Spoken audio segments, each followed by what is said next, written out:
Hello, everyone, and welcome again to another edition of the Shooters Lounge podcast. I'm your host, Matt, at PostUp323. Don't forget to like and subscribe, guys. You can follow us on the socials at Shooters Lounge 3, and also keep in touch with the podcasts on Spotify, Apple, and wherever you get your podcasts. And also, if you're watching on YouTube, give us a follow as well, guys. Doesn't cost anything, and it really gives us some traction and gets the word out there. Doesn't cost anything, so hopefully if you could give us a follow and also follow us on the socials. So today we have a very special guest. He's been serving the basketball community for some time now, selling us authentic jerseys, past and present. And also he's an avid basketball fan. So it's my honour to welcome Tom from At The Buzzer UK. Tom, welcome to the Shooters Lounge, bro. Oh, pleasure, Matt. Thanks for having me on. Absolute pleasure. Anybody wants to chop it with hoops, you sent the invite out. Brilliant. Stoked to be here, man. Looking forward to a chat. That's what it's all about. Mate. Literally just blind messaging you. Just like, hi, mate. Don't know who I am. How do you fancy it coming on? Doesn't matter, mate. Hoops, the passion came through. The passion came through for hoops. I'm there. Get me on. Let's talk. Yes, mate. Yeah. I mean, if you follow Tom on the socials, you can see his enthusiasm comes through the screen. Doing a lot of Instagram lives and stuff. It's a pleasure to watch your work, bro. Oh, give over, man. No, I just started to be. The main thing is to be involved with people who like hoops. Like bouncing off, getting that good energy going. And the UK basketball community is super knowledgeable. It's a bit surprising at first. Now I'm used to it, but you can really chop it up, get into the weeds about basketball, and that's what it's all about, interacting with people. It's all good. Absolutely. We're a small but passionate bunch, Tom, aren't we? I think. Yes, we are. Deeply passionate, I think, because we're such a partisan crowd. There's some, you'll be in the corner, like, if I'll have a piece of merchandise or apparel on. I had what was I wearing the other day? Like a zip up on, it might have been Heat. And some guys just nailed me on the veg aisle. Oh, we're chopping it up about Butler. Is he coming back? I'm telling him how good Bam is. You know what I mean? That's how, like that, isn't it? Someone just jumped on me, a Heat fan in Asda or Sainsbury's or somewhere. We were off. Did we just become best friends? I have no idea. Possibly. I know. Touch on the way out. Skins. Catch you later. Take my number. Love that, mate. Love that. Like you say, you meet somebody who's kind of got the same interest as you, and it's a kind of tip of the cap, isn't it? Or 100%. Like, oh yeah, nice jersey, bro, or whatever. And, yeah. Any apparel, cap, it doesn't matter. I'm looking to start a conversation. Since we're Sonics cap, that's it. I'm there. Yeah, absolutely, mate. Absolutely. But it's a pleasure to have you on, bro. Appreciate you taking the time. Not at all. Good to be here. Got a few things we're going to cover, past and present, at the Buzzer UK, which is obviously your website and the jerseys that you're selling. So first we'll kick off, Tom, with how did your kind of basketball journey begin as being a fan of the NBA and beyond? Oh, I started as a youngster. Great memory. Probably the happiest time of my childhood was finding the NBA. I think it's all down to the great Channel 4. Got to shout out Channel 4 for that era. It sounds like similar era, but it is. To be honest with you, I brought a couple of props along. YouTubers, this is for you, but obviously everybody else, I'll have to explain what I'm doing. I'm picking up a copy of FIBA Basketball. This was one of my first magazines, FIBA Basketball magazine. So I cannot believe, knowing teenage myself, that any of these are in any kind of decent condition. I cannot believe it to this day. I did one thing right as a teenager. So that's big ticket. One of my favorite players on the front there. So I had FIBA, and then obviously Basketball XXL came along, and it was my staple read. We're in pre-internet days. I'm getting the weekly fix from the TV show. I couldn't wait to see it every single week. Scoop Jackson and the boys, and it was just a gateway into the game. Obviously the magazine was a monthly thing back then. And then I started picking up. I was only a young dude, but I started picking up VHSs. I remember like NBA Rising Stars. I got that on repeat, and then I think I just really got into the culture of the game, the music, the hip hop, fashion. I just totally engrossed in it. So it was Channel 4 whenever I could, record the show, watch it back. Youngsters, we didn't have YouTube. It was magazines and VHSs. We did what we did, and word of mouth as well. It was quite a sleepy town where I grew up. It's about 8 miles from Middlesbrough, so I'm a northeast lad. But yeah, not much going on the basketball scene. A couple of older guys played. So I didn't really have anyone to chop it up with. So I started bouncing the ball. Fortunate, my mum and dad were really supportive. I was a working class lad, but they were really supportive. It was so every birthday or Christmas, if it was a birthday, it was a jersey. And then Christmas, I was always the Jordans that would come out. So, that was my jam. I started so not only just engrossed in the game. I mean, if you can see behind me, YouTube, the actual they're the basketball XXL posters from my childhood. They were all over my. Somehow they're still in the right condition. So just everything was hoops. Everywhere I went bouncing the ball, and I started to play. Then it was just literally self-taught, or the little tutorials used to get in the magazines, or so I started teaching myself a little bit. Started a little 3-on-3 team. This tournament came up local, and I got a few of my boys into it on my hoop on the back garden. And we went down there, we played, we won it. It was unbelievable. I'm like, how did that happen? We ended up in a finals tournament, and then we ended up at the Sunny Delight 3-on-3 tournament at Newcastle Arena. Got to semi-final. It was just so good times. And I joined a team in Middlesbrough, and it was just basketball through and through. And it just, runs. But during that era of engrossing myself in the game, the players and the jerseys were just, they look like superheroes to me in those jerseys. Larry Johnson in the pinstripe Hornets. MJ in that iconic red. Tim Hardaway was one of my guys. Ray Allen, Dikembe Mutombo with the big logo Hawks. They're just heroes of mine. Like it was, and it just stuck with me, that passion for jerseys, really. Yeah, I mean, they were the days when you're looking for the results on CFAX, weren't they, bro? Honestly, carrier pigeon. I think honestly, it was terrible. Yeah. Younger viewers, you need to Google CFAX, mate, and you can feel our pain. I know. I haven't heard that in a long, long time. But no, you could. I think some of the newspapers ran the results, so it was like looking at the tiniest little columns in the corner. But as I said, I was fortunate to have great parents who were really supportive, and they were the kind of parents that would take me to the games, and take my friends as well. That really helps, doesn't it? That you got that support. And my dad used to take me to Newcastle as well to watch Newcastle Eagles, so to see some live professional basketball, it was fantastic as well. That affiliation kind of stuck around as well. So it's just a hoops mad teenager, just never left me. Really? Yeah. not just the NBA then, Tom, but it's just basketball in general. Because I know you watch British basketball too. Is it Sheffield Sharks, right?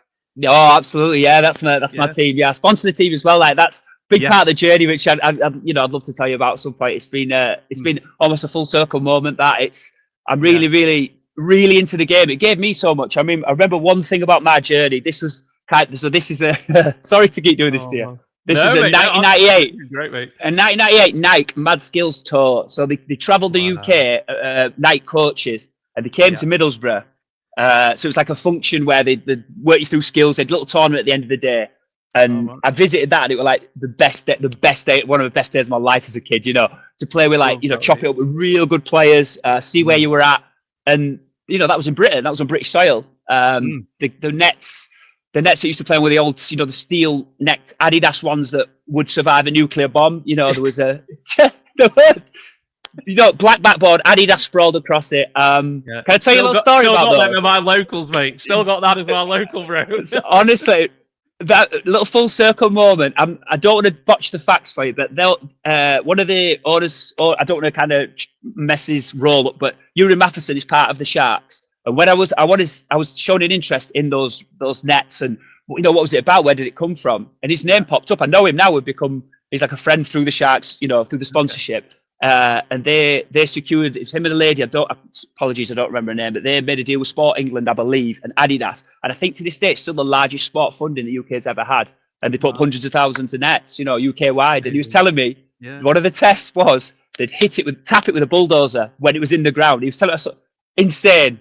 So they still stand the test of time, literally. Mate, they've been built to last, which things aren't built to last these days. But without those nets, you know what I mean? They're built better than the modern jerseys. We'll come to that later. But without those nets, without that vision from Yuri and obviously Sport England, so many kids got to experience the great game, the most inclusive game on the planet. And it's just like no other sport. Yeah. The fandom for me, my brother borrowed a VHS video, which was one of the Jordan videos from back in the day. And I just watched this. I just never seen anything like it. You've never seen God on film, had you? You've never seen God in action. No, mate. It's just like, who is this? Who is this person? Like, this guy is clearly an alien.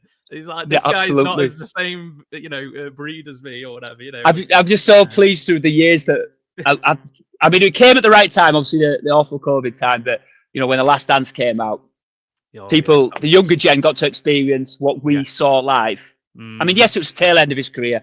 It's probably like I was really, really into it, like 95, tail end 95, 96 when I can just about remember. But you know, so obviously I got to see him come back in 2000 for 2 seasons. But I saw enough, you know, just legendary. We're showing our age now, Tom. I think the bag's out. Well, mate, what can you say? We are who we are, aren't we? We are who we are. It's experience. You know, it's experience. That's it. Age comes wisdom, mate. That's it, mate. You know, we've seen more basketball than the youngsters. There we go, mate. There we go. Yeah, it's definitely a different game now, isn't it? I think than what it was. Well, yeah, it definitely is a different game now. We can touch on that later if you like, but it is. Yeah, that it's. Yeah, there's a couple of points I want to have a chat with you about that actually. Yeah, definitely. Definitely. But that's where it started, 95, 96. That was the thing. Yeah. Yeah, I was a baby just everywhere. Yeah, just everywhere. Anything I could get my pot. You know, I'm there in the baggy shorts, like, you know, trying to look like Stefan Marbury. You know what I mean? I think I saw my dad yesterday and he reminded me actually, I was talking about, I said, Dad, do you remember any of my games or tournaments? And that tournament I mentioned, the 3-on-3 one we played, he said, oh, you had your hair sprayed like Rodman. I went, what? Yeah, he said you had hair. Did I? Oh, wow. Yeah, so there you go. You know, only one Dennis, obviously. I won't be having a tattoo of my wife on my cheek, just for reference. Yeah. Because you've seen Rodman's tattoo. Absolutely, you know. Go on, Dennis. Yeah. Dennis has always been Dennis. And I love him. Technically so. Brighton Bears finest. Yeah. Don't forget. Yeah. Absolutely. That's true. That's true. It's like, is it infamous or I don't know which one it is really? Well, he had a cup of coffee in Dallas on my right and then literally a cup of coffee in Brighton and that was him done. Catch you later, Dennis. Love him though. Legend. Was he eligible to play? Should he have been? I have no idea. I have no idea. Legend lives on though. Legend lives absolutely. on. Yeah, absolutely, mate. Absolutely. So yeah, so you kind of took them, and then that was it. Then for you, basketball was everything from that point on, right? Yeah, like it was. Like I say, all encompassing. It was just everywhere I had a ball, fashion, music. The music always stuck with me. It was, when I was probably when I got into my 20s, the love never went, but I wasn't as on it, finger on the pulse. It'd be like kind of like weekly check-ins. I'd know what was going on the table, but I just watched the game as a fan. I probably stopped playing when I was 20, moved 19, moved out of Sheffield, and then didn't play in Sheffield. Probably, you know, little regret, but life goes on. And then I was just a fan, and then the Buzzy journey. It's a pinch myself kind of thing going on right now. If you think what's happened in the last, 4 or 5 years is unbelievable, really. Yeah, that's it reignited that bond and to be able to be in touch with the game that has given you so much throughout your life and joy. To think where I've the interactivity of the sport, the fans, and it's only my little way of doing something. I just sell jerseys. I'm passionate about them, but when somebody says, "Oh, it was last week, 2 weeks ago, I got a early OKC City edition Russell Westbrook, absolute pearl, a beautiful jersey, the grey one." Yeah, and a guy bought it. And he was like, I've been after this jersey for ages. Like this is just fantastic. And it goes right back, like someone got Rasheed Wallace bullets off me. And it's that connection and that, because every jersey tells a story. And if you can sort that out to somebody that means something to, it's fantastic. That's what it's all about. Yeah. It unlocks a core memory or, like you said, at that point in time, isn't it? Or they're almost like stamps in time, aren't they, these jerseys? That's it, man. That's like, it. Oh yeah, that was from whatever year, and this was happening then, and it kind of sprays out in like a story almost. Well, it absolutely does. We all have, we've all got different paths, but when you see that a certain jersey, it evokes a memory. It's just the same for any sport. It was really good to see our football, the soccer, the vintage scene explode. It's great to see, any vintage for me. But yeah, seeing if I see any vintage hoops around, it's just a pleasure to see. People keeping the glory of the names gone by, and that's it's not my era, but it's the era I loved, and it's the era the era of the NBA that I'm so passionate about keeping them names going. The list goes on. The players, I could be here literally all day, but I've got my favourites. I mean, I don't know about yours, but who were some of your favourites? Who were your first kind of idols, or where were you at with your journey in terms of players? The Jordan was the first player I saw, and I was just captivated by what he was doing, and just the way he played and his intensity was just. So he was my kind of first kind of guy, and then you kind of start trying to get a bit more interest in other players, then, don't you, and things like that. Yeah, of course. I was a big I was a big Gary Payton guy. I thought Payton. Oh, you beat me to it. Just the way he played, it was always like he's always like playing with a chip on his shoulder all the time. Love them guys. Yeah, love them guys. Like John Starks, Knicks. Just somebody who's just like he just played as if like this is his life depended on it. Yeah, kind of. Yeah, you got to appreciate them people, aren't they? They play with the passion, and like for somebody in New York with Starks, the crowd loved him because he played. He seemed to care as much as the fans did, which the fans always appreciate, don't they, John? So, of course. Players like that, just like who look like they, really would really cared about the game and really cared about winning and stuff like that. For me, mate, they were the kind of people. I was a big Pippen guy as well.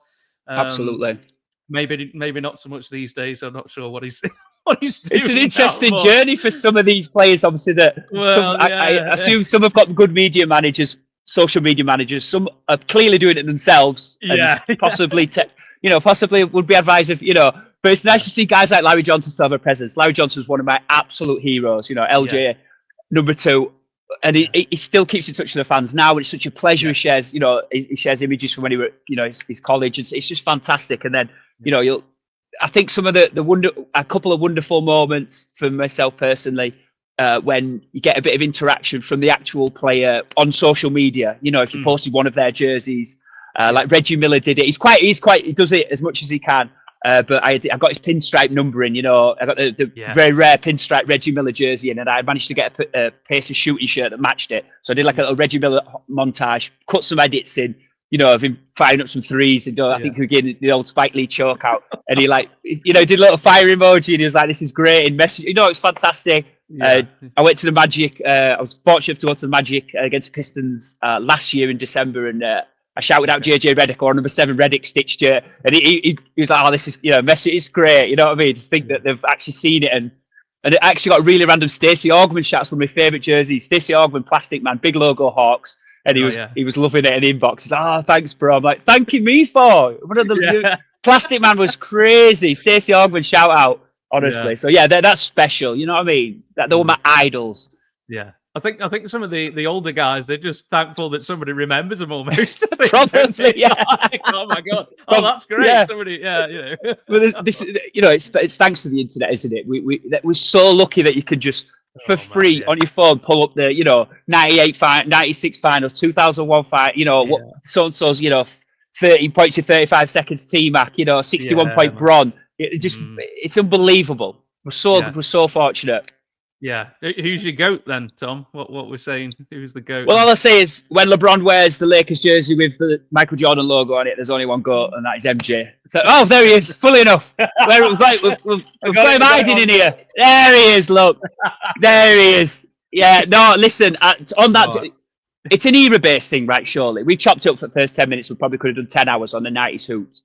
Yes. If I grew up in 2000, if I grew up in if I was 16 in 2005, LeBron's obviously my goal. It's all perspective. Of course. Opinions are important. I hear so many arguments, and the last thing I want to do is argue about who's the GOAT. We're just so lucky to have year 21. To have seen Kobe. Rest his soul. He was one of my idols. Debate's healthy, but I think let's not get toxic. Respect people's opinions. LeBron's my GOAT. MJ's my GOAT, but LeBron would be. You can see why it's a younger guy's GOAT. Sure. Yeah. No. Absolutely. Like you say, it probably depends on what kind of era you kind of started following it. You know what I mean? Yeah. I'm sure there's people older than us who are kind of like Magic, Bird, and all that, don't they? If we were 10 years older, no, of course not, because who is stats don't lie and stuff. I get that, and obviously Bron's career's been. I do try and repeat it time and time again that it's not normal. This is not the norm. A child who's 21 has never not known since they took breath LeBron not wearing a professional jersey. That is not normal. It's incredible. You've still seen him drive the lane and dunk over 2 people. And just the fact that he's so effective at his age is unique and special. Yeah, to an extent. Respect. What people's prime should be. There's usually so many years where you're in your prime. And LeBron's just gone, well, I'm extending my prime to 15 years. And a lot of people's prime's like 5 years. That's right. But there's a couple of guys. There's a couple of sneaky guys like PG, Paul George, Obviously, KD. I think we said pre-show you got a KD t-shirt on. Absolutely, got to love. Yeah. Easy money sniper. What an incredible player! Saw him in the Olympic. Unbelievable player. Is he on year 6? What's he 16? See, he's knocking on now in terms of seasons in the league. So I do feel like the development of sports science, nutrition, physios and recovery, and it's nutrition, and it's basically just people are playing longer in many sports, aren't they? Really, so that's a good thing, obviously. But I'm not comparing many people to LeBron James in terms of longevity. It's just special, really. Yeah, like you say, Tom, in sports in general, I think when people are always 35 now, they're kind of like, well, no, I can still keep going. I can still play at this level. It's not kind of over, is it? When you're reaching your mid to late 30s now, it's kind of like, no, I can keep going. I mean, Tom Brady was another example in the NFL. Where Great example. He was nearly his mid-40s, and he was still doing unbelievable. It. So, it's a definite, like you say, the medical diet. It's a way of life now, rather than, I'll rack up every couple of days and play a game. It's now every day. It's everything, isn't it? It's when you get up. It's when you sleep. It's what you eat. It's when you eat. It's everything. Good point. Yeah, I think like you can, and there's maybe more in this era now where we see like 24-25 season now. You're seeing the kids that don't seem to have got the message. Unfortunately, like when Zion come in the league, I'm a positive person. I'm not going to come and dog on anyone. It's not my style. But Zion was my guy. I bought stock on Zion Island. I'm like, this kid. And I just feel it hasn't clicked mentally. It's not taking it serious enough. That's just my opinion. And I feel like we're so used to these kids coming in, and because of, again, the mistakes made prior by the peers, and with, the mental aspects of the game, the mental coaching that it gets, not only the physical, you can see when it misses. And, unfortunately, how I just, let's swap bodies, swap it. I'll get in shape. Luka as well's a sod for it, man. Like, do you know what I mean? Yeah, like, no, absolutely. But I know he's got that big body and he uses his strength. But I'm like, I feel like it could be. Anyway, just saying it. I think he could have an extra edge if he just kind of shaped up a touch more. Like you say, the ones that don't, it kind of stands out now. The ones that don't, and I think everybody can see which ones. You can make a list, couldn't you, of players that probably might not are buying into what it takes to have a career as long as LeBron, Durant, Paul George. I mean, Curry's been in the league a long time as well. Oh, it creeps up, man. Them years fly past. You know what I mean? We're reaching that kind of end of an era now, aren't we? Where LeBron, Curry, and Durant, we're going to wake up one day and these guys aren't going to be in the league anymore. And I don't know if everybody's ready for that yet. It's like, it's like losing a family member or multiple, isn't it? Like, it's good old Steph put up 36, shooting 10 for 10 from whatever. Absolutely crazy. And good old LeBron and KD and Paul George, Kawhi. Oh, Kawhi's injured again, but he's back. He's dropped 40. Oh, it's like the old friends, isn't it? And like you say, one by one, might be 6, in a season or 2, and you're like, oh. And then it's who can carry the can. But it's always in good hands. This era now, we've got. I think it's quite nice, two people who got into the game at the same time, how to see the transition of positions and skill sets. I'm sure you can attest to, coaching as well, because guys are allowed to do a lot, be more fluent. But I think due to the internet as well, I have and the skill sets, and obviously the film on the old guys passing the torch on. You can see what's possible. You cannot disagree. It's only my opinion again, everybody, but you cannot disagree. The skill set across the board in the NBA is an all-time high. 90. All teams have a guy. You cannot go to Detroit and not roll your sleeves up. You will get burned. Cade is jamming on 4 people at once. He's lighting up. Everywhere you go, somebody is dangerous. And the skill set, I would say, the all-round game. The big guys allowing to shoot the 3, and so now they obviously practicing it a heck of a lot more. Look at Chet. Look at when these guys are special players with an incredible skill set, and it's just the new era. Your bigs with so much skill, and it's just skill set across the board. I've got to shout out Alfred Şengün. That's my guy because of that Hakeem Olajuwon footwork. I need to see them post-up moves. Please bring back post-up moves. Please, mate. Honestly, that is one skill set I feel like is slightly lacking. I'd love to see a big go down the post and go to work. And I think Şengün is pretty special at that. You know, got Yeah. that footwear, that herky jerky style, the up and under. Yeah. And I love to see it. I love Yeah. to see it. Jokic as well is another guy like that, isn't he? Incredible. It's a bit of a Incredible. throwback, really, isn't he? Yeah, you know. Very much so. And Yeah. you know, some of my friends bag on him, and you know, I'm like, that guy. He's Denver. Are they fourth at the minute? I'm like, Yeah. or fourth or fifth. I'm like, there is no way they ain't fourth without Joker. He's incredible. Yeah. Completely special guy. Completely special guy. When you start talking about MVP, I kind of value MVP as like when you take that player from that team, what is that team without that guy? And like you That's say, a good way of putting it, yeah. without Jokic, where are Denver going to be in the standings? They're going to be nowhere. Languishing. They're not in the playoffs, are they? They're not. No, honestly, they are, mate. You know, so it's quite incredible. It's quite incredible, and I just love watching him work. You know, talk about a player that can dictate the pace of a game. He's like that. The court vision's there. Mm. The high arcing threes. I'm all about that. And then, and you know what as well? When I was younger, it was all about the big, you know, the power guy, Sean Kemp, Antonio Dice. You know, I want to see the rim smashed to pieces, Vince Carter. Yeah. But then I love this Jokic is like, you know, just little layup. He don't want to jump. He just lays it on. It makes me laugh now. I'm like, why waste your knees? Don't need to. Even in an all-star game, that guy won't dunk. Like that's hilarious. Just little finger roll. Go on, Nicola. Yeah, he needs his knees for his horses, doesn't he? You know what I mean? that guy literally dominates the league and then goes away and goes to his horses, and that's it. And then he comes back again in a few months' time. Like, that's unbelievable. It's ridiculous, isn't it? It's just absolutely ridiculous. Fantastic guy. Love Joker. Yeah, absolutely, mate. Absolutely. So, so Tom, pivoting from, you know, from where your basketball journey started, how did At The Buzzer UK? You know, you got the website. You know, and you're selling jerseys. Yeah. You know, and you do these the kind of product previews on Instagram Live, which I have tuned into myself. Thank you. Love it. Always a joy, mate. Always a joy to it. Just your enthusiasm is infectious, bro, and it comes through. I appreciate that. Thank you. Great, it brings it out of me. You know, if we were talking about like microwaves or something, I wouldn't be smiling and happy. Do you know what I mean? Like it's hoops. It's basketball. Your enthusiasm for the game of basketball, it shines through. And when you're talking about something you're passionate about, that's when you usually kind of light up, don't you? And that's, you know, that's the point. So how did At The Buzzer UK kind of start then, dude? Oh, well, I've collected jerseys for a long time. And I didn't really think of a business angle.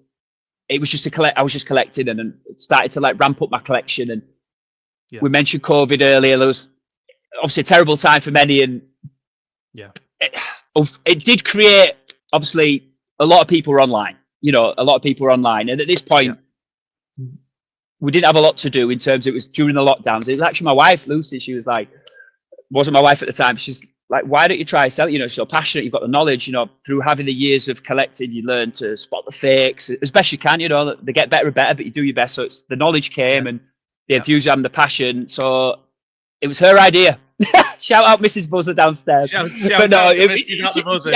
Shout out Mrs. At The Buzzer UK. Yeah, so, and she gave me that confidence and belief to be like, so I literally started with a Depop page and I knew nobody and I did one Instagram post and I thought, oh, let's see what happens. So this is just at the tail end of COVID. And from that moment on, it was just kind of a focus on getting better stock. I think I had 5 stock items, you know, I can't remember. I think it was a D-Rose, red D-Rose, a white Kobe, Adidas replicas and a couple of others. And I was, you know, just trying to suss it all out, work it all out.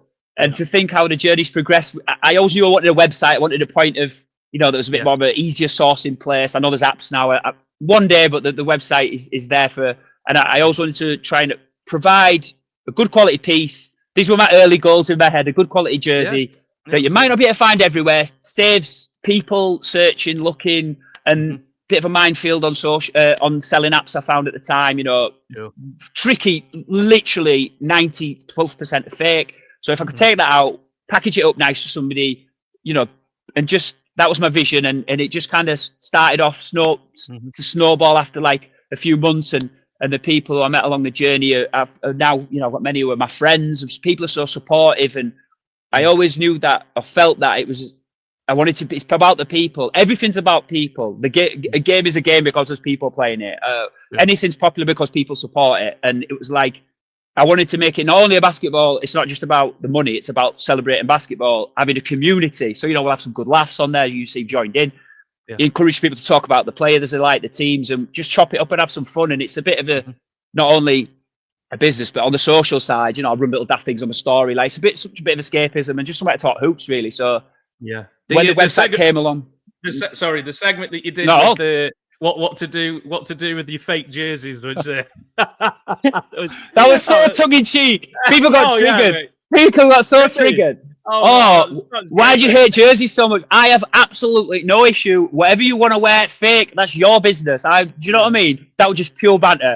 Like, someone's trying to fake. That's how I took it, bro. So, we had a good laugh. It was my friend Jack, and he came down with a camera. He's a bit handy with a camera, and I just thank him for chopping it up like he did with the edits. And we had so much fun. I knew I wanted to do, and that's that light-hearted energy. And I've got a lot more of that to come. And it's just a place. Come and get your hoop fix. Really, from the website started, it grew a little bit more, and then I thought, how can I reach out? So I started to do the live stuff. That's been quite important because it breaks the fourth wall, and you can talk and interact, and we can preview every week. The jerseys that I want to talk about, and then you get that feedback of, remember that, or can you get this, and you start a conversation, and that element really started rolling forward. The community side, I call them the Buzzer Gang.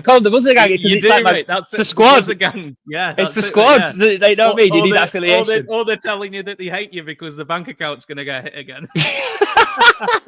I try and put people under pressure when they try and say, I can't buy any more, and I'll be like, but I've got this. You don't know what I've got coming this week, like. That's it. And I think that element helps. I'm one person. One thing I did learn, like, to be an independent business, as it grows, you can get stretched, and you've just got to kind of. Occasionally it's trying, mentally testing when you're like, okay, I've got to be in 88 places at once, and I want to focus on this, and you've got to come back to yourself, maybe chill out a little bit. That's one element where it's like, I am only one person. Don't forget that. Like, so just try and be consistent on the socials. Try and keep bringing the good stuff. But the interactive stuff, that the lives really help push the business on. And then from there, just the pop-up shops. I love doing the pop-up shops in the UK. We're trying to get around the UK, Bristol, Birmingham, Manchester, London, Newcastle. And that interactivity, again, you get to know people, and the stories come out like we talked about, the hoop stories, that I had this year, and then it's just, it's chopping it up. It's what it's all about. So it's what it's all about, people. It's brilliant. It doesn't feel like a job at times, does it? Because of the subject matter and stuff. It must be great. Not at all. It's when you I mean, this bits like this, the previews, the jersey side, but when you sat on the laptop with like a sad face because you've got to do the stock list, that's the boring bit. But the jerseys coming in and I'm spinning them, and Carl's so happy. Like, I've had a D Rose limited edition come today. I'm punching the air. And it means a lot. It's not for me. I'm going to sell it, but I'm like, this is a great jersey for people. That's why. And then we're at now year 4, 5. We've got we do some live auctions on this. It's all going off, man. Yeah. How are they going? How are the live auctions? Brilliant. Going? Yeah, really fun. It's just another wrinkle on. It's another way of interacting. So it's good fun. They're on a Thursday at 8. Like I say, I try as many stock drops as I can, small, large, just to keep it entertaining for people, as well as keeping the stock flowing. And it's great, man. So I appreciate your positive words. It's great. Absolutely, mate. Absolutely. So, have you got any plans for the next 3 years? What we got in store? Can you dive anything to us, bro? I would say. Well, I'm definitely going to be on the UK circuit again. I've teamed up with a trainer event, Crep City, so as I'll be on all of their events. I'm hoping to get to Glasgow this year. That's not somewhere I've been. And they do a couple of shows in Europe. I mean, they do one in Amsterdam, Berlin. So that'd be pretty nice to get the jersey game out there. But no, I just want to grow on what I've built. Like I said, UK wide. Got the pop-ups at the Sharks. That's dynamite. I'd love to do more arenas and more with tournaments maybe in the UK, because so the kids team that sponsored last season, Dream Chasers, that was such a blessing to give back to that kid that went to the basketball the Nike camp like I did. Provide that feeling. We've got them kitted out with some nice. They're the best dressed teams that are around. It's just that giving back as well. So I hope hopefully I'll be a sponsor into next season with the Sharks again. It's just. keeping in touch with the game as much as possible. Sure, That's the aim. The issue that I'd have if I was you, Tom, is stuff that's coming in, whether it would make it onto the website and I did it the other day. Honestly, I could really make some money on this. I know, and literally, especially the vintage stuff. It is hard to some of it. I'm like, I can't let this go. I can't. And like you say, some of the conditions that you find them in, I'm like, mate, this is 30 years old and it's in pristine. That's what I'm trying to do. Yeah, I've got a couple here, like, and there's some of my favourite jerseys over the years, and that's the aim. And I will, if they come, there's a bit of pride as well. I remember I've had a numerous. Sometimes it doesn't work out. There's been a number of jerseys that are a bit battered in terms of stains and marks. And I will do my best to restore. I'm no restorer, I'm not but I'll do my best. I've learned some methods over the years, and I'll really try and keep it going, keep that jersey alive, and then you're even telling me the other day how I should wash my jerseys, man. You're providing a service to everybody. But we talked earlier about being positive. You see, you're such a positive dude yourself, and it's like I'm going to fire into a negative, and one negative is when a person is asked to pay £94 for a jersey, that quality should reflect the price, and it's not. It really irks the hell out of me. Yeah. Slightly blame Adidas, because the last year of production, they went to the pressing rather than the stitch. So their first two generations of Swingman jersey, which is your stitched version, they ran them. The third version was a Revolution 30. Probably could put my hands on one. I didn't get one ready, but they had the press-on jersey for the first time, and Nike and Jordan followed. Well, Nike initially, obviously, and then Jordan. Yeah. And it happens too often that people are communicating with me that the jersey's appealing.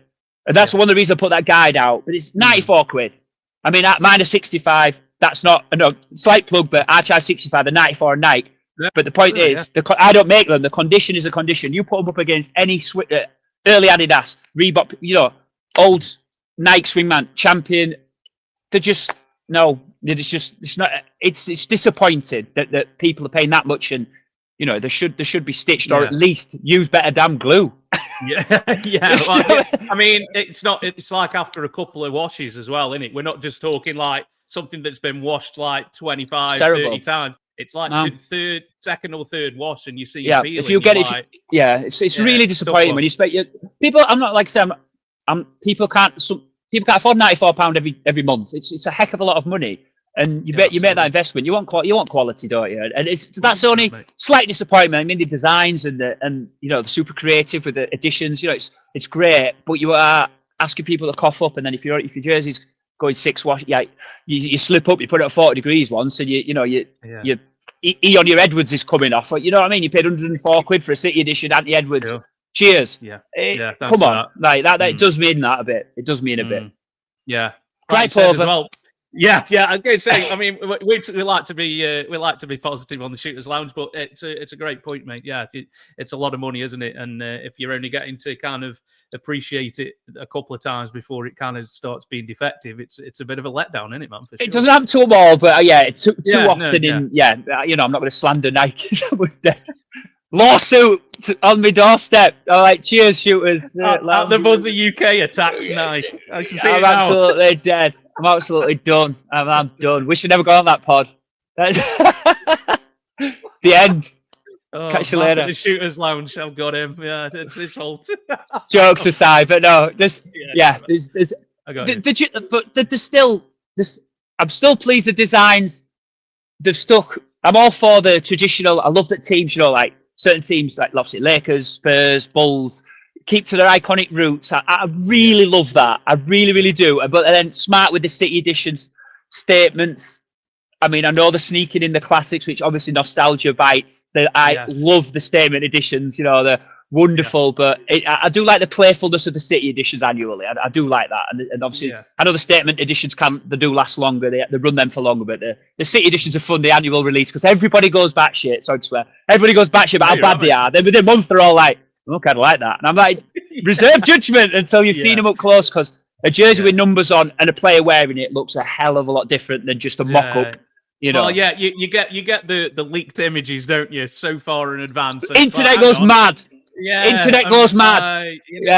Also, they change the courts with them as well. Sometimes that kind of makes them better with the design and things. Well, the NBA, I think that was a great touch. I mean, Commissioner, shout out to the commissioner, he could definitely see that he's tapped into as they call it soccer, but our football. Like, you'd obviously brought the NBA Cup in its inaugural year. It was last year, wasn't it? So obviously we've had Lakers last year. Who won it this year? Bucks. Yeah, Bucks, of course they did. Giannis for MVP, by the way. That was my shout. Start of the season. Nice. Probably not going to happen, but it was my shout. So I've just been banging this Giannis drum all season, but he's incredible, isn't he? But probably going to go. He probably going to go to share, but deserved. But no. So they brought the courts. Totally lost my train of thought there. They brought the courts in to go with the jerseys, which I thought was a real nice wrinkle from Adam Silver to bring that tournament in. Last season, I thought they nailed it having the final on the weekend. Why the hell they had the game on a Tuesday night for a final? That's such a strange. If you want a showpiece, I think they ran a little bit from the NFL schedule there. Should have planted the flag a bit more, the NBA, and said, we're going Sunday as well. Do you know what I mean? I think we got a bit scared of the NFL. But I like them wrinkles. We've got a cup competition. I mean, what's your opinion, Matt? I'll ask you first. Do you feel they play too many games in the regular season? What's your opinion? I think they do, but I don't want them to change it because when you're selfish. Talking about, you're talking about records and things like that. If you change the regular season, then the records are kind of going to be skewed off, I think, then. That's a good point. In terms of the NBA Cup, I wasn't a fan when they first announced it. But then when they started doing it, and like you say, you see the court designs. Some court designs are better than others. Absolutely. Yes. Some you need sunglasses for, don't you? Yeah, I can't watch this anymore. I'm like 10 minutes in, and I'm like, I can't watch this anymore, bro. But I think what they did is they made it feel like that it was something different. So when they got these new court designs and the new uniforms, it didn't feel like just a normal regular season game. It felt something different. And I think they nailed that. I think in terms of when they play the final and things like that, I think it's still in the early doors, isn't it? It's only the second year. I think they will carry on with it. Absolutely. I think it's a stalwart now. Yeah. Yeah, but do they have the final too close to when the semi-finals are? Do they need to make it a bit further down so you get chance for fans of the teams to actually arrange to go? Because I think that's 100%. The thing. You don't know if your team's going to be in the final until 2 days before or something. That is a great point. And what's the games without fans? What is the game without fans? You know yourself. Certain franchises are everywhere, aren't they? But others, so like Milwaukee. Yeah, exactly. So in the final, it was like there was hardly any of the fans of the teams there, which is kind of the point. So, you kind of want that, you want to make it a thing. I'd be tempted to start having the final like overseas. Why don't they have it in London? Why don't they have the final in London? Why don't they have it in Spain? Why don't they have it in somewhere else? Make it an event, or something. Because I think, possibly the O2 is I think is a great NBA venue. I mean, I used to go to the games when they had the games over there, and it's a great NBA venue for me. It absolutely is. I totally agree. I think if you're going to have the tournament, and I do like the fact they put it in the early season. I think that's a great move, because it was a bit of a slog to get into January, wasn't it? You're like, without kind of, it was all, you're playing for shakeout, aren't you? Playing for position. So that was a good move. I think they were worried about the viewership to start the season was not great. So they brought this in to try and combat that, which I think it has to an extent. Yeah. So they've definitely done that. I mean, I like Silver because he's actually open to new things and he'll try things. Playing tournament. Playing tournament. I think that's been a great success, hasn't it? Fantastic. Viewership and, one-off game. It's kind of like that college style, isn't it? That March Madness style, win or go home, and it's that. Apart from 7 games that we've had previous, you've never had that. It's almost like you say that fusion of college sports and the NFL playoffs, where when is NBA do or die when it's single game. So you've added a cup final and they're playing it too. They're literally some of my favorite games of the season. The play-ins, I love it. Yeah, you've got 48 minutes do or die. It's win or go home, mate. That's it. I love that. I'm all for that. Everything's up, the stakes are up. It's like when you're in your game 7s, or you cannot beat it. You cannot beat that. 2 best wins in sports, mate. Game 7. Everybody loves Game 7, bro. Don't they? Love it. They do. Absolutely. Yeah, it's good times. Yeah, he's actually open to ideas, and he's changed the All-Star game format this year. Personally, I'm not a fan of what he's done with the format, but he's willing to change things and try and make the league better and things like that. Personally, I think they're missing a trick with how many games that they have overseas. Like they have 3 games overseas. definitely worth talking about. Yeah, they've got an NBA Paris, haven't they? Game tomorrow night, and then there's another one. yeah, Saturday, Pacers, is it? Pacers and Spurs, is it? Spurs, and then I think there's one in Mexico. But I think that's it. And there's so many regular season games. Why aren't they having like so many games in Europe and stuff? I think they're missing a trick massively. 100%, and I do feel like that's definitely going to be on the agenda over coming seasons because you've seen yourself with the success of the NFL International Series, and they did used to come to London, didn't they? That was. I can't remember. Was it COVID that ended? Or was it? Had it already ended? I'm not sure, but I do think it'll come back. Before COVID, I think. They used to say that the place wasn't selling out and stuff, but I went most of the London games, mate, and it was full when I used to go. So I don't know. I don't know what happened really, but Paris kind of took it off us. But there's plenty of games. There's plenty of games to go around, bro, isn't there? You know yourself. It's like with American football. You know that it's obviously they play 8 home games, 9 home games. But they're still willing to give one up because, the Jags will fill the arena. Obviously, Cairns the owner with Fulham, etc. But even if you put Detroit and, I don't know, like, if you kept a team like Magic as the away team, regardless, it doesn't matter which 2 teams played, you would fill out the O2 arena. Or you have 2 teams or 2, 3, 4 teams who all go to Europe for like a week and they all play. I like that. I like that. That's a great idea. There's definitely things they can do, mate, but I think they're missing a trick. And I think, bringing, because NBA is more popular in Europe than the NFL is, 100%. But they have more 100%. Games. They have more NFL games in Europe than the NBA do. Like, I don't know. I think it'd be on the agenda. Tapping into your markets is key, and like I say, the fandom it's huge. I do feel I don't know about yourself, but do you think, Matt, there's been a re-explosion in fandom for the hoops? I think so. Because we had the 90s boom due to telly, didn't we? We got Channel 4 and the culture exploded, the game exploded, the NBA exploded.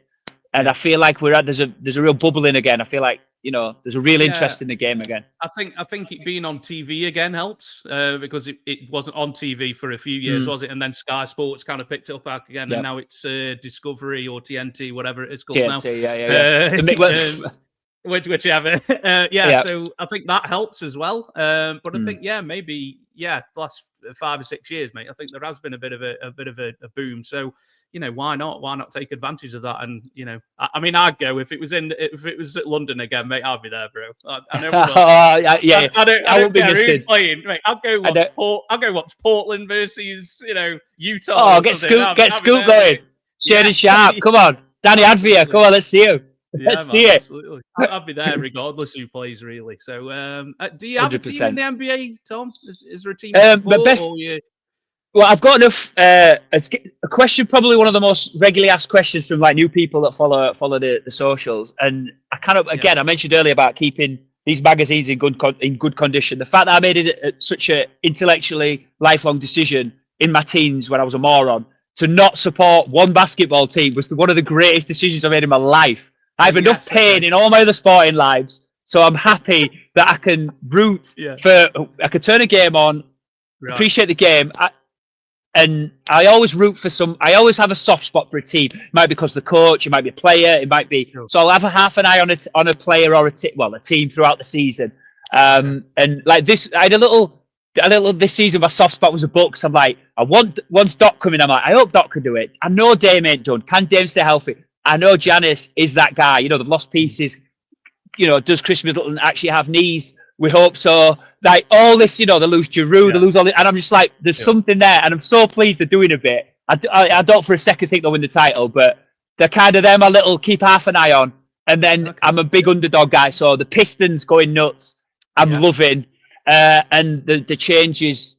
My other soft spot team in the 90s, the soft spot, Hakeem Olajuwon was absolutely my guy. To the Rockets, I've always had a soft spot, and to see them doing bits like they are is wonderful. Real handful, cracking young lads. So no, I don't have a team, but I've always got my eye on somebody or a player. That's fine, mate. Yeah, I don't think I had a team early on when I first started watching it, but then I thought, if I'm going to be serious about this, I'm going to have to pick somebody. So I did in the end. I picked the Phoenix Suns. I did. Didn't think about what time the game started at night, or I should have picked an East team or something. No, I'm picking 3 o'clock in the morning tip off. What am I doing? convinced some of my work colleagues. So I think I'm terminally ill some days. With your grey and your bags, and no, I've been watching basketball. Some of the wonderful, like again back to the community in the UK, what you see like all the specific fan pages. Suns Fans UK page. It goes on Magic and Chicago Bulls, and the dedication. It's so freaking good to see. That they're up. They never miss a game, and it's not easy. I know any US viewer, it's not easy what those guys suffering through. It's so shout out to everyone that guts it out. Yeah, the amount of halftime games I've got to and fell asleep is not funny. I hate that, mate. Yeah, absolutely. I've resorted to the fact where I get up early now and watch them, as in like 5 in the morning before work, instead of staying up till 3, and I'm not going to sleep till 5:30, and then I've got to be at work, and it's like, it just doesn't work. But like you say, it's a labour of love, isn't it, man? They do love the game. That's absolutely. But again, we are fortunate having boom. I think if there's a highlight play, Wemby does something, there's a sham god and dunks it. I feel like within 8 seconds, it's on House of Highlights and a million views. That's the world right now, isn't it? And I do feel like we have more people consuming the hoops in that way, and I don't blame them. Maybe watching the 6-8 minute highlight or the 3 minute highlights. There's so much content, isn't there? So many games. I do feel like 100%. That's how you've got to kind of digest some of the games. It's all you can do, isn't it? You can't possibly watch all. So you try and catch little 6 minutes on YouTube or whatever on the NBA app. You do what you can, don't you? Yeah, if you try and keep up with every team, it's going to take up a large chunk of your day or daily. Like literally, like the amount of hours that you watch is just insane, isn't it? Yeah, like you say, at some point you've got to just maybe kind of just check the highlights or condensed or That's things it. like that. And with you, mate, you're not just NBA; it's British basketball as well. How do you get it all in, bro? Like, I don't know. You just got to get after it in life. Yeah, that's one of the best parts. One of the big connections with the basketball in there is obviously I'm a fan. I'm a fan of the team. Fortunate enough to I can add value sponsoring in terms of like community stuff as well as just like being a sponsor. And that must have been a surreal moment, wasn't it, man? Crazy. There was a literal I've had probably obviously getting married was best day of my life, and that can't take that away. But my favorite sporting memory, probably a highlight was I mentioned earlier how lucky I was. That my parents was dead supportive, and we didn't have a lot, but what they had to put it into, like me and my sister when I was basketball mad, so they took me everywhere. So when I got my as part of the sponsorship for the Sharks, I got a sponsors night. So we played the Riders on a Friday night. And I got 20 friends, it might be 25, all my closies, all my parents, all my parents, all my family and people that meant a lot to me, people who supported Buzzer, and they were all there. We had like a pre-meal and they said a few words, like a couple of the members of the Sharks organisation said some really kind words. We sat courtside, I got my logo up on the board and my mum and dad are next to me, and I'm like, this is, it was just, I don't know, it choked me up. It was unbelievable. I just thought, what? Yeah, that was a real pinch yourself moment. It's still unbelievable, like to see the logo pop up on the digital board, and to have it just people that like, it's mad. The little a lad from Chef just doing bits like just loving the game and trying to stay in touch with it. But the British basketball thing, and I also run the away travel. That I'm so passionate about that. I was like, this is huge, That's in your Twitter. That's in your Twitter bio. Sheffield. Oh, it is. Gotta be done, mate. Gotta be done. Start off with me and Tom. Oh, mate, me and Tom Bolton, Big Tom. I met Tom through Buzzer. Now he's a close friend, great lad. He met me at a pop-up shop and we stayed friends. And then got into the Sharks. Similar time, like hardcore. We said we've got to do every arena. So it was just literally me and Tom, just on a tube down to London on a Thursday, like absolute scenes. Watching Sharks get annihilated by Lions, on a Thursday night in the snow. Just, oh my goodness, mate. That was just us two. And then I thought, there's something in this. How can I give back to the club? I thought, well, I'll start with a close game. Put a minibus onto Riders. 16 people rocked up, and then from there, momentum again. Snowball off a mountaintop. She's grown and grown. We've got parents and kids, and they love it. We have a great time. We sing, we chant. And it's just a crack. We have such a laugh. The team love it. We have a song for everybody. Without going on too long, I've got like a real great core. And there's 40-ish of us going to Cheshire, in a couple of weeks. And the home teams love it because it lifts the atmosphere. Yeah, it's great, man. It's really, really good. It's really good. Sharks on tour. Bringing the football atmosphere to British basketball. Bro. It's all good natured. It's none of that. We're not. It's all good natured. Like but it's not. It's great. They're not football like songs. It's just bringing the team on, and it's just great, man. I'm really proud of that, and I thoroughly enjoy it. It's such escapism. You're getting and basketball. I shout everybody out to go and check out the standard is high. We're getting guys straight from the G League. The standard's there. There's some good players. Yeah, it's something I haven't got into, and I probably should have done, and I haven't yet. But it's not for everyone, Yeah, that's right. I just say try it. Try it. If anyone's got a team local, go check out your local pro team or your D1 team. See what you think. Yeah. It's exciting. I don't know which team would be closest to me. I think it might be Cheshire. Manny, wouldn't you? It might be. Would you be Cheshire or Manny? Cheshire, wouldn't it, or Manny? Phoenix or Giants? Not called Giants anymore. Manchester Basketball now, sorry. Oh, yes, that's right. Creative name for you there. Yeah. There used to be one in Birmingham, didn't they? I don't know if there is anymore. Bullets. Yeah. Birmingham Bullets, yeah. No, but... No, I mean, it's obviously still a hooping community there, but I believe they are looking to expand again the league and grow. I'd love to see a team in that area, big catchment area, probably another London team. And there's hot spots of basketball of teams that have, Derby had a team. There's quite a rich area. Nottingham, Plymouth's got a huge scene. There's room. Essex, the Rebels doing bits down there. Nottingham Hoods, there's a few owners have come in, bought D1 teams, are looking to come up. So let's hope for expansion. The heyday was the late 90s. Teams were playing in arenas. But anyway, this is an NBA podcast. Sorry, I digress. Yeah, absolutely. we love basketball in general here, mate. So no, that's I think the league. I think it was in trouble of getting rid altogether, wasn't it, in the summer, Tom? Yeah, it was really. No, you're right. There was the previous owners. It was the same people that tried to buy Everton Football Club 777.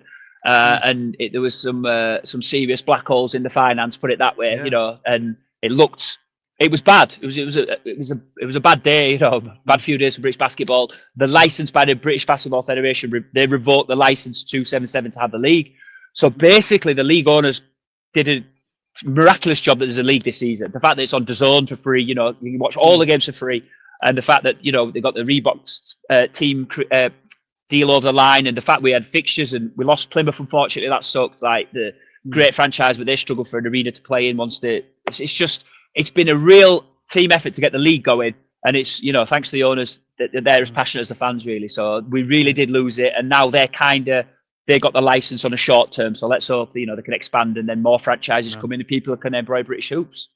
I'll have to go check one out this year. This will have to be me. You're gonna promise? I promise on the pod. To all the audience. Yeah, man. I'll pledge. Right, there you go. I'll go to a game. Shout it out on the pod after. Yeah, do absolutely. It. Yeah, man. Yeah, I'll do it. I'll get to a game at some point. Feed it back. That's what we need.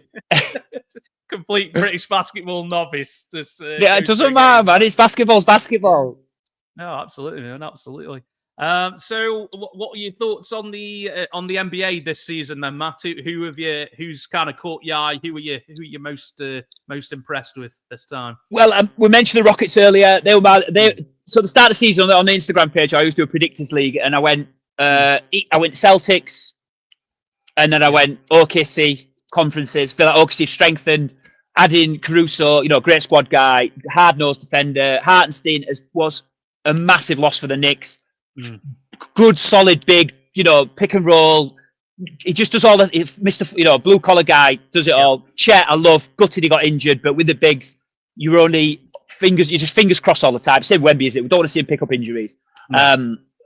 So they're basically my guys in terms of I put Boston at the start of the season. I just feel like as a franchise at the minute with a young core, they've got key pieces, key areas. Porzingis, if you keep him healthy. Jrue Holiday is one of my favourite glue guys. Every team needs a Jrue Holiday, and obviously you've got Jalen, Jason, Al Horford, evergreen Al. He won't. He just keeps just that's still there. That's stroking it from the gets his bag. Still got it. But OKC, I love what OKC are doing with the roster. I really, really do. They've got picks for days. They're my two. But there's some handful temes in. There's going to be some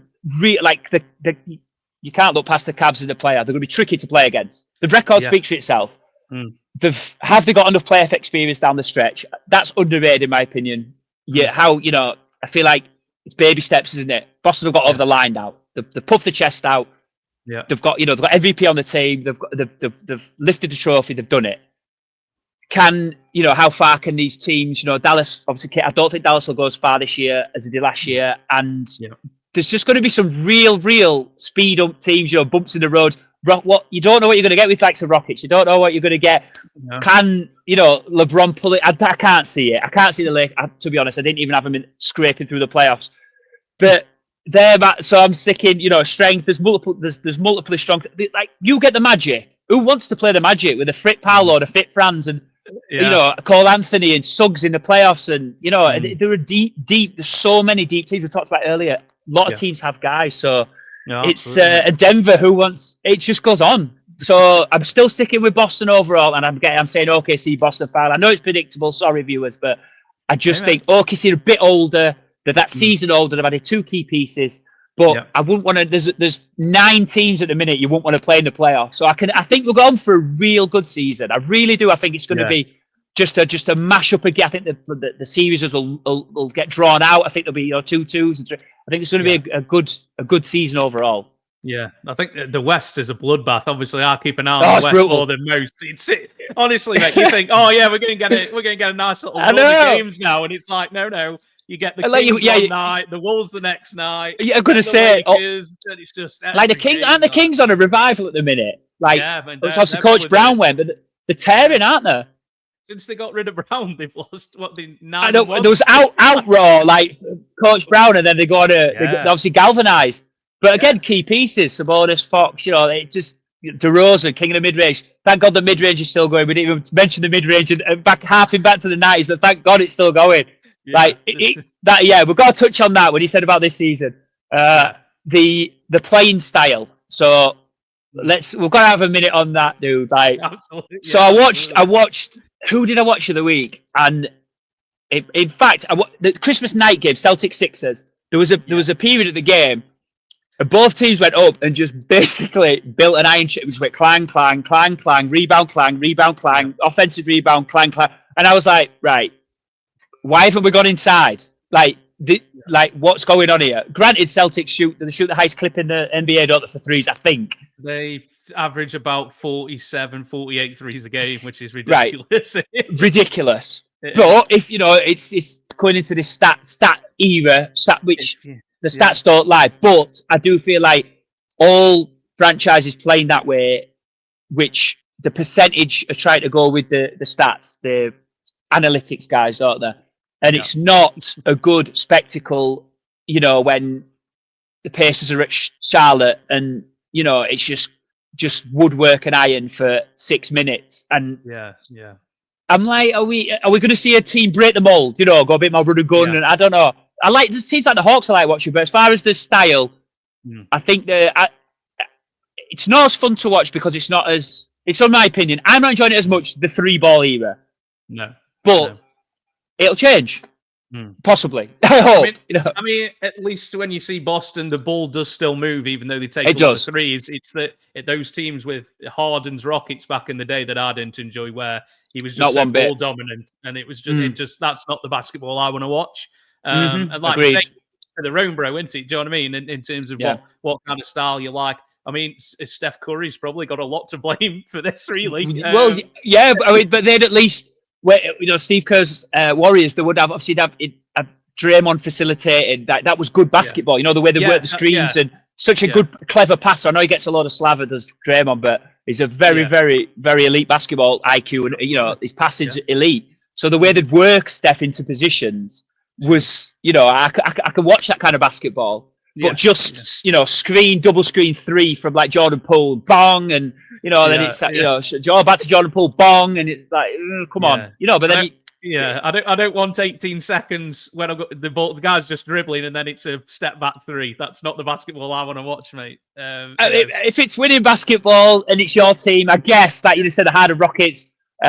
Luka's ball dominant, but there's a little bit more going on. But I, again, like you mentioned there, I don't want to watch Luka just slow dribble up and roll off a screen, and because he's so talented. He's got it all, hasn't he? You know, in terms he of is very good. He is very good. He whines a lot though. I can't watch it too much. I have a regular laugh about let you know that Joel Embiid and him are two of my least favorite to watch. You know, the shithousery that he pulls Embiid is levels like, you know, like, and he is so damn talented, talented. Joel Embiid. Too talented to be like that. I think that's the frustrating thing with a lot of people. It is. He's probably too talented to be that kind of, you know, the slightest contact and he's falling over and stuff. It's just like, mate, you're too good to do stuff like that for me. Yeah, but then on the other side, when he's falling and he's like twisting somebody's knee while it's not necessary. I don't like that, you know. Very true, mate. Yeah. So it's definitely a different league now, Tom. But like you say, it's probably the most talented the league's ever been. Do you see these teams I agree, now? I think so. And then, you know, they can legitimately play 9-10 guys. It's unbelievable. Regular rotations, which, you know, back 20, 30 years ago, you know, you'd have a job play 7 guys. Now you're playing 9-10 guys in playoffs.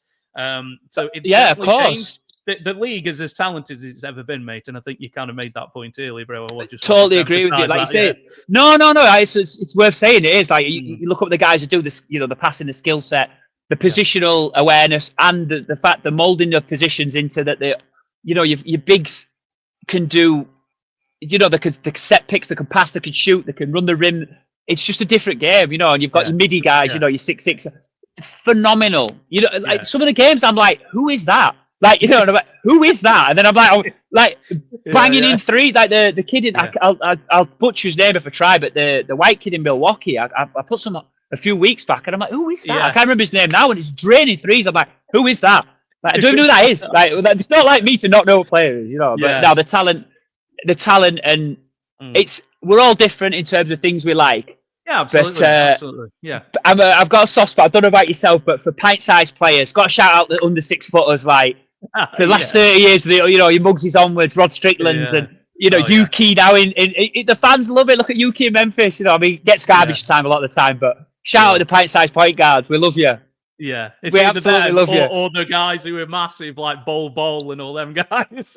It is. That's why everyone, you know, the attraction of Wemby. You know, when he's literally. Yeah. So I run the lane the other day. Dunked on a couple of people. Where were they at the other night? They lost. They're playing the Lakers recently. Spurs yesterday or the day before. They did. Yeah. Anyway, he literally, Miami, I think he was played as well, And... it was Miami. He literally ran the lane. I felt like he was on the 3-point line, and then in 2 steps, he's 2-hand dunking on 3 people. I'm just like, what just happened? Like, that is unbelievable. You know, he's an attraction, isn't he? Like I say earlier, doing the Sham God and the step back Hezi, and you've got a 10-foot wingspan. Who's doing a step back 3-pointer with a 10-foot wingspan? Wemby is. It's showtime, isn't it? It's unbelievable. There's a reason why he's at the Paris game. Oh yeah. They know what they're doing there. They know what they're doing there. Yeah, you know, we'd have to guy there and stuff. We'll have to get the nets over for Toast and Epperbaum, won't we? Doing bits. Love to see it. Shout out John Amici as well. Orlando Magic in the 90s. Yeah, man. Yeah, legend. First guy to kind of break through. Trailblazer. Yeah, man, 100%. Yeah, absolutely. And he's kind of involved as well, aren't they? Them guys in terms of the game and stuff. So they haven't kind of shied away from it, have they at all? But it's great. Like you say, the teams, you know, OKC and Cleveland are kind of running away with it, aren't they? Really, they're both at the top of the East and the West. Absolutely, plowing. So you know, but yeah, the West is just a bloodbath, mate. Like it absolutely is. You could end up with a situation where OKC, you've ran away with the West, and you might end up playing Minnesota round 1. Oh, it's brutal. I know. Yeah, nice one. Yeah, go. But Naz Reid and Rudy Gobert. Yeah, it's meant. It is that, and if you know yourself throughout the year, the injuries are key. That is the cruel and the drama of sport, isn't it? You know, if you lose, you've got to have that bit of luck, man. You've got to have that bit of luck. It's showed year on year. If you can stay healthy, and it's a very grey area with this load management, a very, very grey area. You can see why teams might take a look. You're laughing. Teams might take a little longer bringing somebody back. I think that's how I'd manage it, rather than going, I ain't play, you know, Joel Embiid classic. We know. Just be a bit smarter. I don't think there's any proof that it actually works either. That's it. Do you know what I mean? It is helping really in terms of not playing or whatever. But there's some players that I think, you know, do need managing now, don't they? I mean, I think the Kawhi is he or is he not playing seems like it's been going on for years now. But you know yourself, if he's only good for he's only so much juice in his certain body part, knees, where you've got to load manage that. I mean, I said Middleton earlier. I know, I've got Middleton in my fantasy team, and I like Chris Middleton's game, but it's his knee. I think it's his knee that's not right, and he's obviously they just have kind of use him 1 in 3, 1 in 4, and it's better than having him out for 6 months, isn't it? And I know I'm not an advocate for not playing if you're healthy. Like, I can't stand that, but you've got to be smart with your assets as well. You say if Sabonis goes down for the Kings, they don't get that. It's hard. But you say so. It's a look as well. Oh yeah, definitely. Let me plug my phone on charge here, mate, because I'm going to lose you in this. One thing I didn't do was put you on charge. There we go. Did you think we were going to go on this long, Tom? All right. Hey, no, keep it going, man. We're good, aren't we? We're having a good time. Talking hoops. Absolutely, mate. I think Embiid. I think this is how it's going to be now with Embiid in terms of injury management. Now, this is how it's going to be. I think when your knees are gone, your knees have gone, haven't they? I think. That's it, isn't it? So I don't think Philly are going to win anything with Embiid being your number one option, because it's somebody you can't rely on. Well said. And they've improved the roster, but like you say, if you can't, he is their quote unquote superstar, isn't he? And well, if you've got another one on the team now, in Paul George. You've got another guy got PG-13. Who, any given night, then not tonight, mate. Nah, 2 weeks out. What's the way now? Yeah, but I mean, on their team, I love Maxey. Fantastic. That guy is an electric killer, mate. It's a rim. He's like the opposite of Embiid. He's playing all the time. I love good brave point guards, a gutsy brave point guard like Brunson and Maxey. I love them guys. Hard-nosed guards, and Max is exciting. Obviously, he's got that. He's so quick, isn't he? But it's been great to see his progression. But I'm also an underdog guy. Look, did Dallas? Well, who saw Brunson being New York Brunson? There's players who just grow into that role, isn't there, in the franchise? And it's great to see. I'd love to see it. Even if you asked the Knicks, mate, they wouldn't have thought that he was going to be this. I mean, when he got that 120 mil contract, when he got in free agency, people were like, "That is crazy money for him." Now, now he's had even more money now since then. So I think brilliant. Even if you asked the Knicks GM, mate, and said, "Look, mate, come on, bro, you didn't see this coming, right?" I think he'd say, "No, mate, struck gold."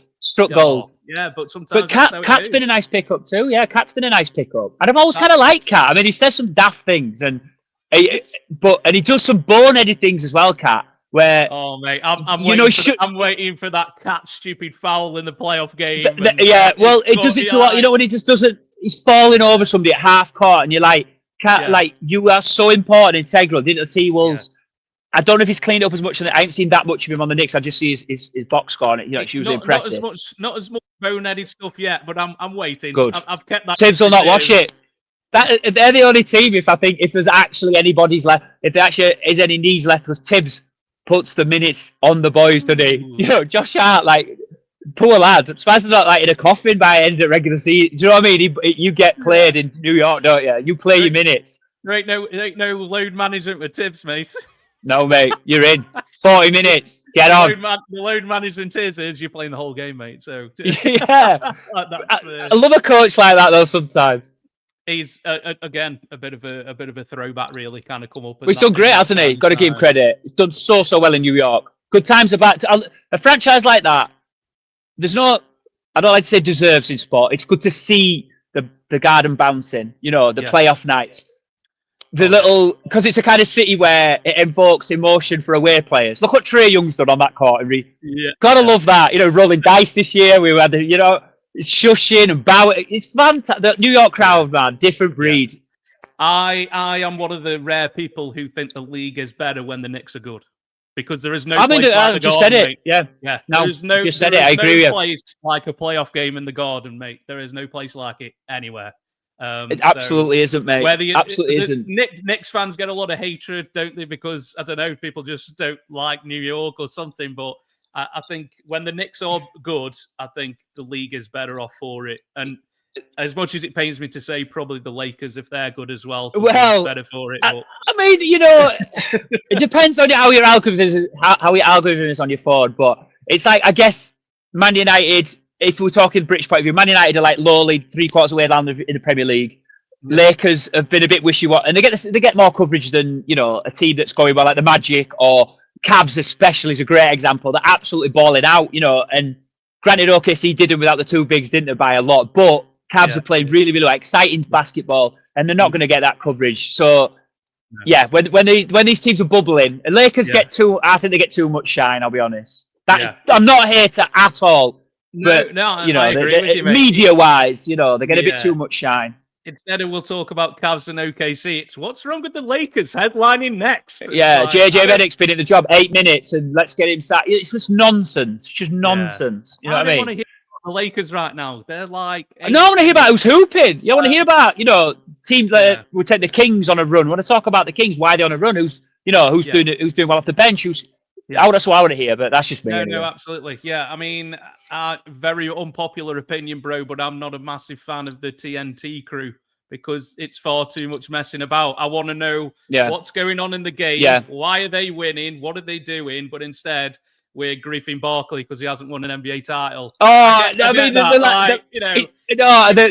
my guys, and I do consume it more via clips because Shaq did it for all. I love them and I respect them absolutely. And but you want more X's and O's. You want more X's and O's, do you? Like a bit more in depth. That's kind of for more of a casual NBA fan. That show is. If you're a basketball junkie, let's say, then it's probably not the show for you because you don't get much X and O stuff, which is what I kind of want to hear, really. Yeah. There's only so many times, you can hear that, they grief Shaq or whatever. It's just like, I've heard it, mate. Yeah, Barkley hasn't won a title. I get it. Okay. Yeah, I'm sticking up for him. I'll not hear any Barkley or Shaq slander. I will not hear it. I will not hear it. I'm a lone wolf with this, mate. I'm the only one, I swear. But hey, that sort of makes the world go round. We've all got different tastes, haven't we? You know what I mean? Yeah. I mean, I don't say I hate them. It's not. No, of course not. I just want to know a bit more. Tell me what's happening during the game. We're at halftime. Yeah. Tell me what's happened in the first half, and you get like probably 2 minutes from Kenny telling you about what's happening, and then other than that, they're just griefing Barkley because he doesn't know the name of that guy, or like, I think the coverage it's such across the league. It's very I feel like the US coverage. It's like culturally, it's very snappy and quick. No one, they're only getting like max 45 seconds or 40 seconds. A lot of the time, it's like the analysts, like Grant Hill or whoever, and Jamal Crawford. It's nice. It's nice to see them guys coming on and do well. It's nice to see like Jamal Crawford done the game a bit more like modern and like sees the game a bit different. But it's very soundbite, isn't it? Bang, bang, bang. And you can't really get scratched under the surface. And like you say, when you get more time, it's a bit more of a sketch show at times, isn't it? On the TNT at times, which I love. But I think our coverage should be UK's a bit more in depth at times on our sports. You get but so that a bit more X's and O's would be nice. Yeah, like you say, it's probably it's better for digesting on socials and things, isn't it? Like you say, it's that soundbite and stuff, and which is basically what ESPN is now, isn't it? It's the 2-minute soundbite and that's it. Yeah. And then create controversy, and then Stephen A. Smith and all them guys. That's kind of what they do now, isn't it? Kendrick Perkins will say something stupid, and then and the internet goes wild, kind of thing. That's what they do. They all talk some sense, but the problem is the soundbite gets the clicks, so then that station runs the clicks, and Kendrick Perkins says, it was a steady pro. Do you know what I mean? He could play, it's just that one headline gets the grab, and so then you just Skip Bayless just talking I can't cope. I just click off, done. No, thank you. I don't want to listen to nonsense. Let's talk. Let's talk the game, not nonsense. No, absolutely, mate, absolutely. So last category before we head out, Tom. Let's do it. Obviously, when you do it, you're a jersey guy. That's what you kind of do. So, are there particular jerseys this season that you're especially happier with, or have you got absolutely any thoughts, mate? Well, one comes steaming in recently, which I'll come to in a minute, because that must have been something to do with Seth. I've actually got my favourite jersey of this season. Yes, it's nostalgia bias, everybody. It really is. But I think it's the first, and I've lost it, joking. This is the first jersey that's ever been based on a player, and I had to get in quick. So I'm going with my favourite jersey this season, just because it's VC, just because Toronto honoured him. It's the Toronto Raptors Vince Carter City Edition, and I got the custom, and I had to buy this the first day it come out because it sold out on day 2. Yeah, so that is my favourite jersey of this season. It's quirky, obviously reliving the dunk contest. Barney, throwback to this jersey, which is one of my favourites ever. Mighty Mouse, shout out Damon Stoudemire. But other jerseys from this season, I think the Heat culture sales must have been struggling because Miami just announced the Vice jersey, one of the best jerseys in the last 10 years, is back. Nearly lost my mind. I was like, what is going on here? Like that run from Miami was untouchable almost. In the modern era when they put the white, the black city and all the Vice. Oh, incredible. So that couple of jerseys this season. I wrote a couple down. I thought, don't forget that. I am a bit of a tradition head, so I am a fan of the statement edition that Boston are running at the minute. I do like that a lot. I know they brought elements of black into the jersey in the mid-2000s, so I'm a big fan of the statement edition. Like that. And I did mention traditional jerseys as well, so I like what they're doing. But a couple of the city editions, the all white Magic is crispy. I'm a big fan of that. I like the fact that Memphis went against the grain in red as well. I thought it was cheeky. See Ja Morant in red. But the classic edition Vancouver Grizzlies is outrageous. That's the one. Outrageous jersey. So huge fan of that. Any classic edition for me. And obviously the Raptors also did the 2001 jersey as well, didn't they, this year? So they've gone really greedy this year. Yeah, so I'm pro Raptors for jerseys this year. Very VC heavy, mate, I think. That's it. I always, legend. Shot the three at a good clip. Nobody talks. Obviously, we see him just doing the most crazy shit, but pardon my French again. But the 3-point percentage, Vince could play. Love Vince Carter. They keep honouring Vince, but a lot of people remember how he left Toronto. Basically, he didn't want to be there anymore. Well, they still honour him anyway. So it's like, that's a long time ago. We're good. Well, I could literally talk jerseys. Jersey season. I'm not a hater by any stretch. And I'm like, I do like the icon editions, like the fact that teams keep running them. But I love the City Edition wrinkle for creativity. Like the Washington Wizards jersey is pretty nice this season. City Edition, like the lime green in it. It's see Kyle Kuzma do his thing, him and Jordan Poole inside outside game. It's always pretty. No. So on the jersey front, but all timers. I brought a few all timers to share with you as well. Absolutely. If you want to see them. So a couple of the greats. So I brought four players jersey combination who I enjoyed as a kid. So it's got to be shout out on it. White chocolate. That era Kings, Peja, Vladdy, that era Kings probably got fiddled out of the title by the refs in Game 7 in LA. Go back and watch that. Outrageous. Obviously the OG Barney Dinosaur, Mighty Mouse. Love that undersized point guard. What I found funny about that jersey, Tom, is that was laughed at when they brought it out. Annihilated. It was, wasn't Annihilated. It? Ridiculous, wasn't it? Yeah, now it's like a cultural icon almost, isn't it? But that's what time does, the throwback, the history. Yeah, you're right. You're so right. Even the Grizzlies one as well. I found that at the time probably wasn't really a thing, but now it's such a cultural thing now. It is. I'm nostalgia bias. I have no shame in saying that. The big logo champion era was my favorite era. Flaming Horse. Big old Atlanta Hawks brash logo. You got like teams just kind of mixing it up, going big. It was like Sonics, obviously big logo. You mentioned him earlier. This era with the big old logos on the front. That was my jam, and obviously you mentioned the glove. But one of my favorite jerseys ever is the teal Charlotte Hornets, and then a shout out Larry Johnson. So couple of my favorite jerseys of all time there. Just thought I'd share. Are they in the permanent in your collection, Tom? But a couple for the but there's loads. Obviously, shout out Charles Barkley, the Flaming, so that's a big one as well. Hey, mate, but that stands the test of time, mate. That sunburst, incredible. The classic edition of release. Again. It's magic, mate. Magic. Yeah. It's just the history that sticks in them jerseys, and there's some from the personal. But we have, we've got bags online. I've just got a load of champion stuff come in, Shaq stuff. I've got Penny Hardaway stuff just come in. I've got a couple of rare pieces. We've got all sorts on our website. We've got MJ, we've got Pippen, we've got Tony Kukoc jersey in there. The list goes on. Yeah, it's great, man. I've got a question for you, Tom. How you don't have to answer if you don't want. It's fine. Go for it. How do you know how many you have in your personal collection? I meant to count before I came on, and I was zooming about, so I didn't get a chance. It fluctuates. I will let you know. I don't actually know. Okay, so I've got a wardrobe. There's some up here. There's some that.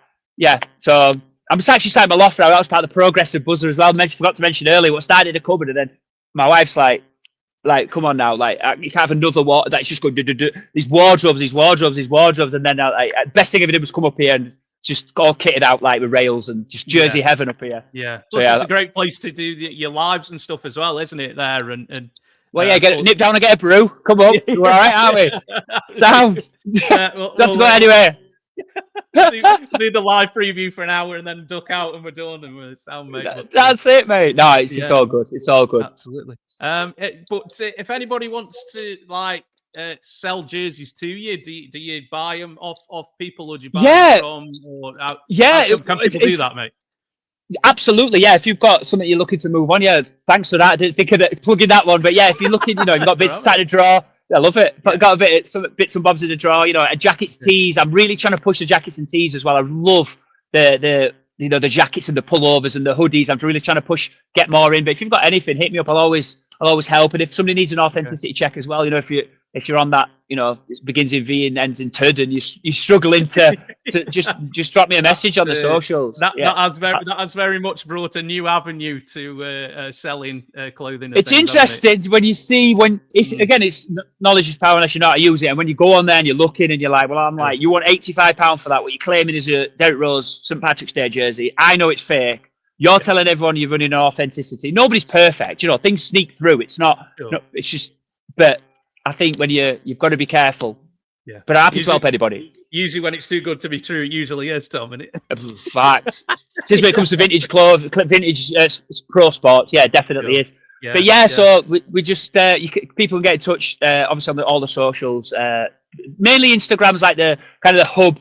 But we're still on Facebook as well. It's at the Buzzer UK on Instagram, Facebook, TikTok. Starting to get a nice little traction going on there.